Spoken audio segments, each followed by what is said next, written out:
समोसे बहुत ही क्रिस्प बने। नमस्ते, मैं सुमन लता दीक्षित। मैदे के समोसे तो आपने कई बार खाए होंगे। आज मैं अपनी किचन में गेहूं के आटे के समोसों की रेसिपी शेयर करूंगी। चलिए देखते हैं इनको कैसे बनाना है। इनको बनाने के लिए 1.5 कप आटा लेने के बाद इसमें अजवाइन डाल देंगे, आधा छोटा चम्मच, 1/4 छोटा चम्मच नमक। मोइन के लिए घी भी डाल सकते हैं और रिफाइंड भी डाल सकते हैं। इन सब चीज़ों को अच्छी तरह से मिक्स करेंगे। थोड़ा सा मोइन में इसमें और डाल दूंगी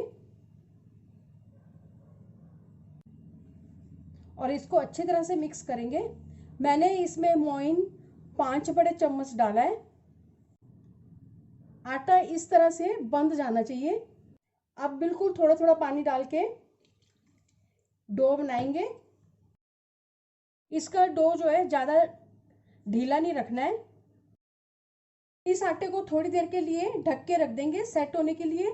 तब तक इसके लिए स्टफिंग तैयार करेंगे। इसकी स्टफिंग के लिए ये 6 आलू लिए उबले हुए, 1 हरी मिर्च है बारीक कटी हुई और 1 छोटा चम्मच अदरक है ग्रेट किया हुआ, आधा कप मटर। गैस के ऊपर पैन रख दिया है और इसमें 1 बड़ा चम्मच ऑयल का डाल दिया और अब इसमें आधा छोटा चम्मच साबुत धनिया डाल देंगे, आधा छोटा चम्मच जीरा डाल देंगे, आधा छोटा चम्मच इसमें हींग डाल देंगे। गैस की फ्लेम को धीरे करके ये सब कुछ करना है। और अब इसमें आधा छोटा चम्मच धनिया पाउडर डाल देंगे, आधा छोटा चम्मच इसमें लाल मिर्च पाउडर डाल देंगे, 1 छोटा चम्मच इसमें काजू का टुकड़ा डाल देंगे, 1 छोटा चम्मच इसमें किशमिश डाल देंगे, आधा छोटा चम्मच इसमें अमचूर डाल देंगे, छोटा चौथाई चम्मच इसमें गरम मसाला डाल देंगे, आधा छोटा चम्मच इसमें कश्मीरी लाल मिर्च पाउडर डाल देंगे, अदरक डाल देंगे ग्रेट किया हुआ, हरी मिर्च भी डाल देंगे, मटर डाल देंगे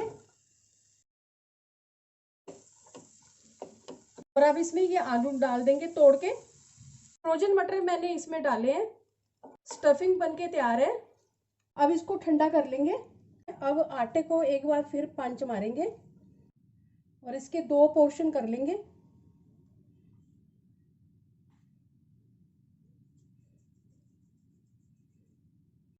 अब इसके बराबर के पोर्शन कर लेंगे।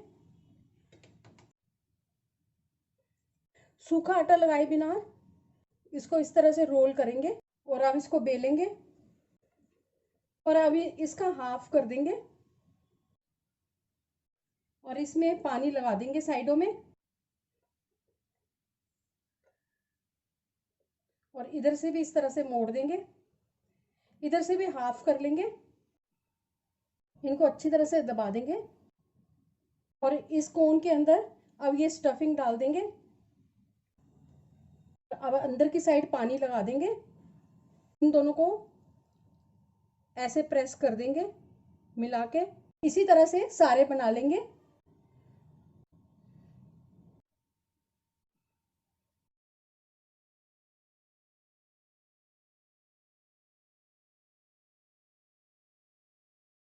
समोसों में स्टफिंग कर लिए। अब इनको फ्राई करेंगे।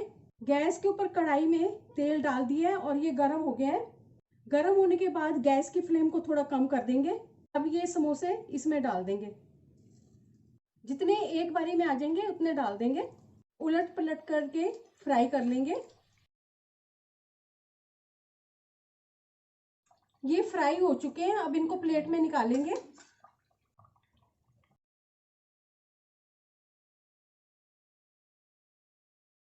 अब इसमें और डाल देंगे। इनको भी इसी तरह से उलट पलट करके फ्राई कर लेंगे। अब मैं इनकी प्लेटिंग कर दूंगी और इनको हरा धनिया की चटनी और खट्टी मीठी चटनी के साथ सर्व करूंगी। क्रिस्पी टेस्टी गेहूं के आटे के समोसे बनकर तैयार हैं। चलिए मिलते हैं अब एक अच्छी सी नई रेसिपी के साथ। बाय।